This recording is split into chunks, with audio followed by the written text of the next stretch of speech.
Hello there and welcome to In My Opinion, and with 2021 passing a few months ago, I figured why not do a top 10 games that I played that year. Again, as I said in my last list, this is not a list of games that only came out in 2021, and it's just games I beat for that year, which was around 28 of them. So, here you go. Well, let's get on with it. Number 10, No More Heroes 3. With me being a huge No More Heroes fan and a big fan of Suda51's work in general, you would think this would be higher. I had a fun time with the game's smooth combat, batshit crazy story, and great lead and villain. Though even with those positives, I still was very disappointed with some aspects of the game, such as it didn't give you multiple weapons to mess with, and no different characters to use, and mind you, these were in previous entries. Also, they brought back the open world, and I wouldn't have mind if they really improved it, but the only thing they changed was we got more areas to look at. It's still a good game, but the weakest in the mainline entry. Number 9, Savage Halloween. This was a nice surprise I ran into. I picked it up to play during Halloween season since, well, the title and the picture, and it turned out to be a really fun shooter platformer. Not only that, but the Halloween in the title was not just for show, as this game has a lot of Halloween spirit when it comes to locations and monsters. Even the characters you get to play with are very Halloweeny, as you got a wolf, vampire, and pumpkin head thing, each with their own special attack and stats. The controls were nice and tight, and the difficulty never felt cheap, and the length felt pretty good for this type of game. Number 8, Samurai Jack Battle Through Time. You would think a game based on a cartoon license would fall into the curse of it sucking, but that did not happen here. What you get is an action-adventure hack and slash with some good combat, multiple weapons, and a bit of a challenge. The visuals are really nice and capture the show pretty well even though it's in a 3D space, and it's nice to hear the cast again. The game's story fits right into the show, but it takes place in the final episode of the show, so there will be spoilers in the game if you have yet to see it. It also changes the ending a bit from the show if you collect a certain item, so if the original ending wasn't to your liking, maybe this one will make you feel better. Number 7, Ys 9. Yes, this is the 9th game, but it doesn't stop it from being fun. I still enjoy the combat, and the 6 characters you'll eventually get while playing all feel different from one another during combat, and each have a crap ton of skills to mess around with, making you want to try them all out. The story kept me interested with some nice twists and turns, and it has a good wrap up, and everyone on the team gets their moment to shine and develop. While I did say in my review the city itself was kinda bland looking, I still enjoyed traversing it with the different abilities you got. Number 6, Ion Fury. A game calling back to the old school first person shooters like Duke Nukem, only this time with a badass chick doing the one-liners. The gunplay is a blast and the arsenal they give you is pretty varied. There's also nothing like blowing an enemy into jibs or getting that sweet squish sound when you get a headshot. I think the visuals here also show that games using the build engine now can still look rather good and offer some nice explosions. The game also has a good amount of secrets and Easter eggs, some hidden pretty damn well. Number 5, Mass Effect Andromeda. Now this one tends to get a real bad rap, and I would say rightfully so, at least technical wise, since it was messy on launch.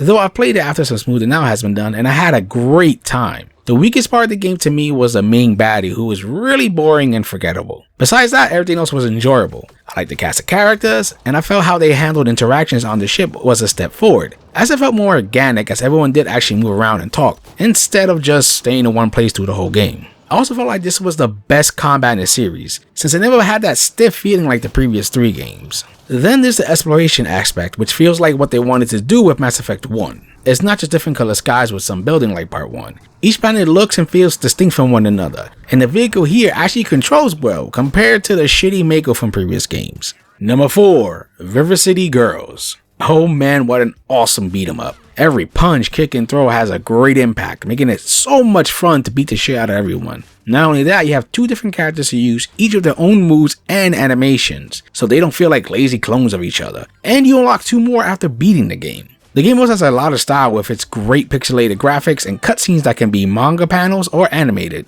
Throw in some likable leads and good music, and this was a good old time.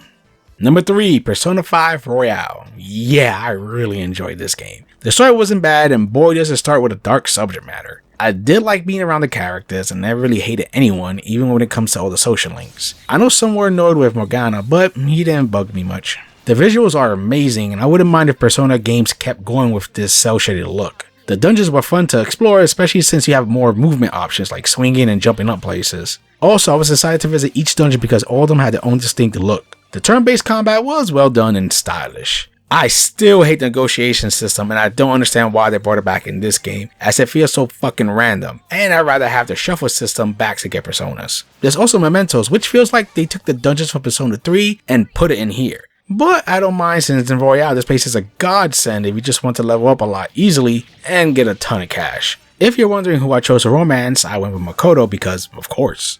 Number 2, Evil Within 2. This might be a surprise since part 1 only made it to my honorable mentions in my 2020 video. But man, this game was a big improvement in a lot of areas. One of the biggest was the characters and story. I actually gave a shit about Sebastian in this game and his mission. Without spoiling parts of the game, there was some really emotional moments here. The only character that had my interest in the first game was the main villain, and everyone else just kind of felt there. Hell, Kimmy didn't get some personality until her DLC, and now some more in part 2. The combat is an improvement, as moving around felt so much more smoother than the previous game, and stealth killing felt insanely gratifying when pulled off, and the sound effects of landing attacks felt nice and chunky, and the creature design for the game is still rather good. Speaking of smooth, the game in general runs much better than the first one, and the visuals got a nice upgrade. I also don't mind the more open space as well, and it doesn't kill the game's horror atmosphere, especially once you run into the ghost. Though I will say the first game had more locations, so the visual variety is better there. Same goes for the bosses. Now it's time for some honorable mentions.